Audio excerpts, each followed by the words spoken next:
Hello viewers, আসসালামু আলাইকুম ওয়া রাহমাতুল্লাহি ওয়া বারাকাতুহু। আসলে আজকে আপনাদেরকে ওরসালাইন বিষয়ে কিছু টিপস বলতে যাচ্ছি। আসলে আমরা সারা জীবন ওরসালাইন খেয়ে আসছি, কিন্তু এটার সঠিক নিয়ম এখনো আমরা জানি না। তো অবশ্যই আমাদের নিয়ম না জেনে ওরসালাইন খেলে যে অনেক প্রবলেম হতে পারে সেটাও জেনে নিন। ওরসালাইন হচ্ছে এসএমসি এন্টারপ্রাইজ লিমিটেড।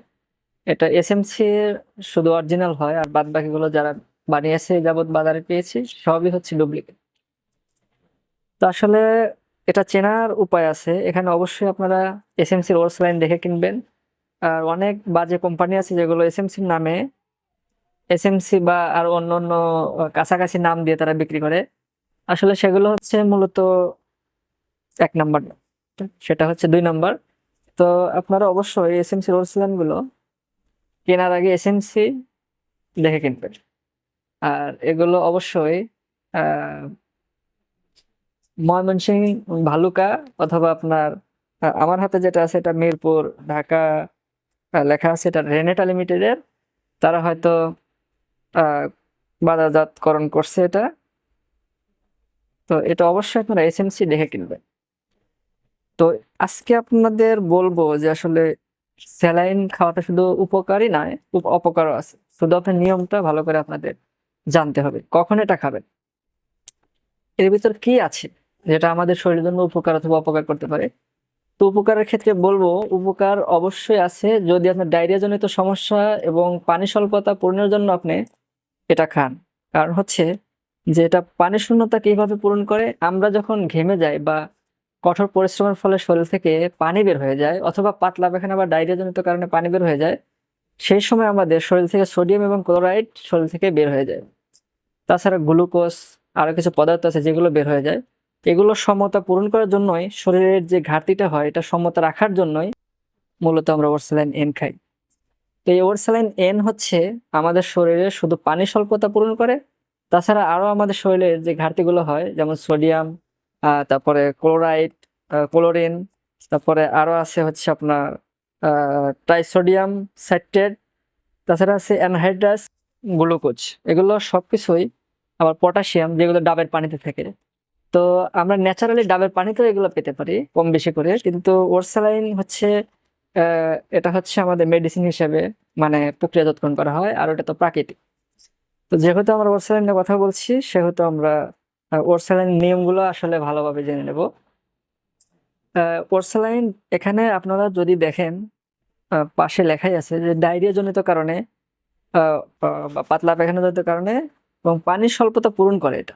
এটা কিন্তু আপনার ডায়রিয়া থামাবে না বা ডায়রিয়া আপনাকে এটা প্রতিহত করতে পারবে না। শরীর থেকে যে পানিটা বের হয়ে গেছে বা বমির মাধ্যমে হোক অথবা আপনার পাতলা পায়খানা জনিত কারণে হোক, এইটা যে পানি বের হয়ে গেছে শরীর থেকে সেটা কিন্তু আপনার পূরণ হবে এটা। আপনি ভাববেন না যে এটাতে ডায়রিয়া সেরে যাবে। ডায়রিয়ার জন্য আলাদা মেডিসিন আছে যেগুলো মেডিকেল আ মেডিকেল বা আপনার হসপিটালে ডাক্তারের সাথে পরামর্শ করে মেডিসিন অবশ্যই খাবেন। আর এটা আজকে আপনাকে দেখাবো যে কিভাবে এটা গোলাতে হয় এবং কিভাবে এটা সেবন করতে হয়। তো এটাতে কি আছে প্রথমে আমরা দেখে নিই। এই হচ্ছে আমাদের ওরসালাইন এন।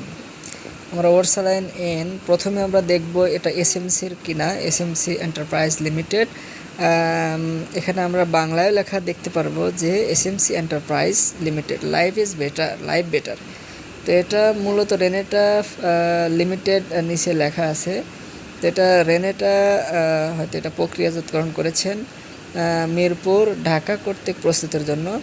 তাছাড়া দেখবেন যে নতুন ফর্মুলায় এটা বেশিরভাগ এখন এটা লেখা থাকে ওরসালাইন এন, আর ইংরেজিতে লেখা থাকবে ওআরএস বড় হাতের, তারপরে স্যালাইন লেখা থাকবে ওআরএস ALIN, এই তিনটা 4-5টা অক্ষর ছোটো হাতের এন, তারপর লিখবে ডায়রিয়া বা যে কোনো ধরনের পাতলা পায়খানা এবং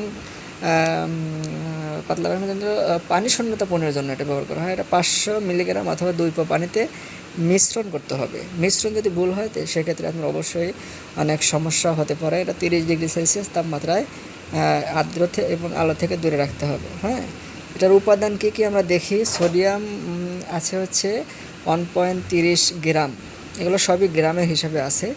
তো কোনটা কতটুকু আছে আসলে ক্যামেরায় আসলে এতটুকু ধরা যাচ্ছে না, ছোট লেখা। পটাশিয়াম ক্লোরাইড বিপি আছে আপনার 0.75 গ্রাম, এটা সবই কিন্তু গ্রামে হবে। ট্রাইসোডিয়াম সাইট্রেট ড্রাইহাইড্রেট এটা আছে হচ্ছে 1.45 গ্রাম। হ্যাঁ, আপনারা সুন্দর করে এটা যখন ওরসালাইন কিনবেন এটা দেখবেন, দেখলে মুখস্থ হয়ে যাবে। আর অ্যানহাইড্রাস গ্লুকোজ আছে হচ্ছে 6.75 গ্রাম। তো এই মিলে হচ্ছে আমাদের ওরসালাইন। নিচ দিয়ে লেখা আছে সংরক্ষণ 30 ডিগ্রি সেলসিয়াস তাপমাত্রার নিচে, আলো এবং আর্দ্র থেকে দূরে রাখতে হবে। এই হচ্ছে আমাদের আজকের ওরসালাইনগুলো আপনারা দেখেন, এসএমসির ওরসালাইনগুলো ঠিক এরকমই দেখা যায়। আমি 3-4টা ওরসালাইন আপনাদের সামনে হাজির করতেছি। তো এভাবে আপনারা ওরসালাইন অবশ্যই আপনাদের দেখে কিনতে হবে। ওরসালাইন দেখে না কিনলে অনেকে প্রতারিত হতে পারেন, কারণ অনেক ওরসালাইনে এই যে গ্রামগুলো বললাম এগুলো লেখা থাকলেও মূলত ভিতরে তা থাকে না। অনেক সময় অনেক কোম্পানি লবণ দিয়ে এটা তৈরি করে, কিন্তু লবণ দিয়ে তৈরি করলে তো আর আমাদের শুধু লবণেরই ঘাটতি হবে, বা অনেক লবণ আছে যেগুলো আমাদের ঘাটতিটাও ঠিকমতো পূরণ করতে পারে না। আর পিছনের পার্টটা দেখবেন যে কিভাবে মিশ্রণ করতে হয়। তো মিশ্রণ আমি একটু পরে সরাসরি দেখা দেব যে আসলে মিশ্রণ কিভাবে করতে হয়। ওরসালাইন প্যাকেটটা ভালো করে দেখবেন, আর সাইডে যে তারিখ লেখা আছে সেই বিষয়ে আপনাদের অবশ্যই খেয়াল রাখতে হবে। দেখেন এখানে তারিখ দেওয়া আছে, যদিও এটা একদম করা ডাইস দিয়ে একদম বসানো, এটা লেখা আছে হচ্ছে 2028। আমি অনেক বোঝানোর চেষ্টা করেছি কিন্তু এটা আসলে স্পষ্ট আসে না ক্যামেরা। ওরসালাইনের এই জায়গাটাতে আপনারা খেয়াল করবেন যে একটু নিচের দিকে এখানে ডাইস দিয়ে একদম সিল মারা আছে। এটা এক্সপায়ারি ডেট 02/28, মানে 2 মাস 2028 সাল পর্যন্ত এটার মেয়াদ আছে। আর আগেরটা হচ্ছে ব্যাচ নাম্বার। আপনারা ই এর পরে আপনারা নাম্বারটা খেয়াল করবেন। 3টা গ্লাস এখানে আমরা দেখতে পাচ্ছি, তার ভিতরে ছোট, বড় এবং মাঝারি, এই 3টা গ্লাস। আপনি ইচ্ছা করলে যে কোনো গ্লাসে আসলে ওরসালাইন মিক্সড করতে পারেন না। আপনাদের আন্দাজে যে মানে গ্লাসটা হাফ পিটের বা 2 পোয়া পরিমাণে পানি আটে সেটাতে রাখবেন। এই যে মাঝারিটা দেখতে পাচ্ছেন, এটা কিন্তু আসলে মিক্সড করা যাবে না, আমরা লালটাতে মিক্সড করব, কারণ এটা হচ্ছে আধা লিটার একটা গ্লাস। এটাতে মিক্সড করলে আমার মনে হয় সবচেয়ে বেটার হবে, কারণ হচ্ছে এটা আধা লিটার। তো আমরা এবার পানি নেব, পানিটাও আধা লিটার পরিমাণ আমরা মেপে নেব। যেহেতু এটা পুরোটাই আধা লিটার সেহেতু আমি পুরোটাই পানি মিক্সড মানে ভর্তি করলাম। এবার আমরা ওরসালাইন মিক্সড করব। ওরসালাইন মিক্সড করার জন্য আমরা প্রথমে ওরসালাইনটা হাতে নেব। হ্যাঁ, হাতে নিয়ে আমরা দেখব যে ওরসালাইনের একটা পাশ কাটা আছে, যেটা অরিজিনাল ওরসালাইন, শুধু এটাতেই মানে এই কাটাটা থাকে। এটা হচ্ছে এসএমসির ওরসালাইন। যেহেতু এটা আমরা কাটবো সেহেতু আমাদের কোনো মানে ব্লেড বা ছুরি কাঁচির দরকার নেই। আমরা একটা পাশ দেখে নেব, দেখলে বুঝতে পারবো যে সেখানে একটা কাটার একটা চিহ্ন আছে। আমরা দেখাচ্ছি যে এখানে কাটার জন্য আপনার টান দিলে এটা ছিঁড়ে যাবে। পোর্সেলেন একটু নিচের দিকে নিয়ে তারপরে টানবেন, দেখবেন যে এটা ছিঁড়ে গেছে। তবে সোজা টান দিলে একটু তাড়াতাড়ি ছিঁড়বে, যেহেতু আমার একটু টানটা বাঁকা হয়েছে। যাই হোক, এটা আপনারা সুন্দর করে মিক্সড করবেন, পুরোটা ঢেলে দিবেন পুরো পানির ভিতরে। আর এটা দিয়ে আবার মিক্সড করার চেষ্টা করবেন যে মিক্সড যেন ভালো করে হয়, নিচে যেন দল না বেঁধে থাকে। এজন্য তাড়াতাড়ি আমরা মিক্সড করার চেষ্টা করব। মিক্সড করলে দেখা যাবে যে আমাদের অতি লবণাক্ত লাগছে না, ঠিকই লাগছে। কারণ কম ঘনত্ব যদি বেশি হয়ে যায়, ঘনত্ব যদি বেশি হয় তাহলে আমাদের অনেক তিতা লাগবে।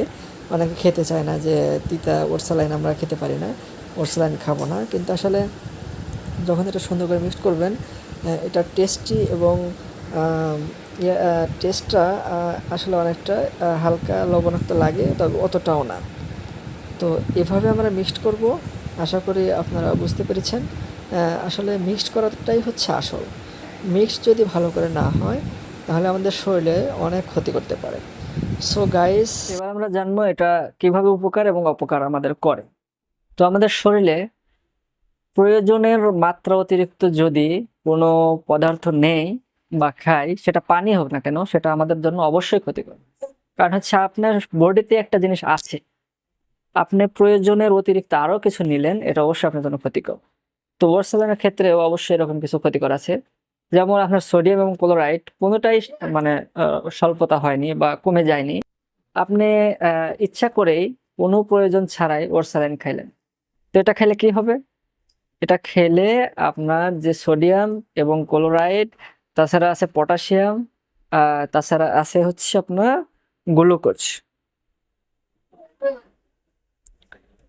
এগুলো মাত্রা বেড়ে গিয়ে আহ, মানে আপনার প্রয়োজন নেই, তাও আপনি এটা পান করলেন, তাহলে আপনার এটা কি হবে? এটা শরীরের মাত্রা এটা বেড়ে গিয়ে আপনার শরীরে অনেক ক্ষতি করতে পারে। যদি আপনার শরীরে প্রয়োজন না হয়, তাহলে আপনি কেন এটা খাবেন? তো আপনি ইচ্ছা করলেই ওরসালাইন এন খেতে পারেন না। কারণ হচ্ছে এটা আপনার লাভের থেকে তখন ক্ষতির দিকটা বেশি থাকবে। আমাদের অনেক মানুষকে দেখা যায় যে তারা পোরসালাইন এন এমনিতেই খাচ্ছে, প্রতিদিন একটা দুইটা তিনটা চারটা খাচ্ছে, কিন্তু তাদের আসলে প্রয়োজন নেই, তাদের বডিতে আসলে সোডিয়াম ক্লোরাইডের কোনো ঘাটতি নেই, অথবা তাদের পটাশিয়ামের ঘাটতি নেই, অথবা তাদের গ্লুকোজের ঘাটতি নেই, তারপরেও তার ওরসালাইন এন খেয়ে যাচ্ছে। এটা আসলে তার জন্য অবশ্যই ক্ষতিকর। আর আমরা যে বিষয়গুলো দেখলাম যে কিভাবে মিক্সড করতে হয়, মিক্সড করা যদি এলোমেলো হয় সেক্ষেত্রেও ক্ষতিকর। এটা মিক্সড করতে হয় হচ্ছে, এখানে আপনাদের লেখাই আছে, যেহেতু ওরসালাইন এন এর অপপৃষ্ঠে লেখা আছে কিভাবে আপনাকে মিক্সড করতে হবে। তো আপনি অবশ্যই 1/2 লিটার মানে আধা কেজি পানিতে, অর্থাৎ 2 পোয়া পানিতে আপনাকে এটা গুলতে হবে। না গুললে আপনার যে মিক্সিং মানে মিক্সড হবে, তো এটা যদি মিক্স যদি ঠিক মতো না হয়, তাহলে সোডিয়াম ক্লোরাইড আপনার শরীর থেকে আরো বাইরে বের হয়ে আসবে। এটার আরো অনেক ব্যাখ্যা আছে। আর যদি আপনার মিক্স ঠিক মতো হয়, তাহলে আপনার শোষণ ক্ষমতা, শোষণ কার্যক্ষমতা ঠিক মতো হবে এবং বডিতে কাজ করবে তাড়াতাড়ি। তো আপনি লাভের চেয়ে যদি ক্ষতির দিক বেশি হয়, তাও আবার একটা মানে মিক্স করার জন্য এটা যেহেতু অনেকে আছে যে কম পানির ভিতরে এটা মিক্সড করে, এটা কিন্তু কখনো এটা করা যাবে না। কারণ হচ্ছে যে এটা কম পানির ভিতরে মিক্সড করলে এটার ঘনত্ব বেশি হবে, আর ঘনত্ব বেশি হলে কি হবে? উল্টা হবে, মানে আপনার শরীর থেকে আরো সোডিয়াম ক্লোরাইড বের হয়ে বাইরে চলে আসবে। তখন দেখা যাবে যে আপনার লাভের চেয়ে ক্ষতির পরিমাণটা বেশি হচ্ছে, আপনার শরীর দুর্বল হয়ে যাচ্ছে, আপনি এটা খাওয়ার পরে আরো অস্বস্তি বোধ হচ্ছে। তখন কি হবে? দেখা যাবে যে যে ফার্মেসি থেকে নিয়ে আসছেন তাকে দায়ী করবেন। সুতরাং এ কাজ করা যাবে না, অবশ্যই 2 পোয়া অথবা আধা লিটার পানিতে এটা মিক্সড করতে হবে। এই ছিল ভিডিওতে লাইক কমেন্ট এবং শেয়ার দিয়ে রাখবেন। আশা করি ভালো লেগেছে। আসসালামু আলাইকুম ওয়া রাহমাতুল্লাহি ওয়া বারাকাতুহু।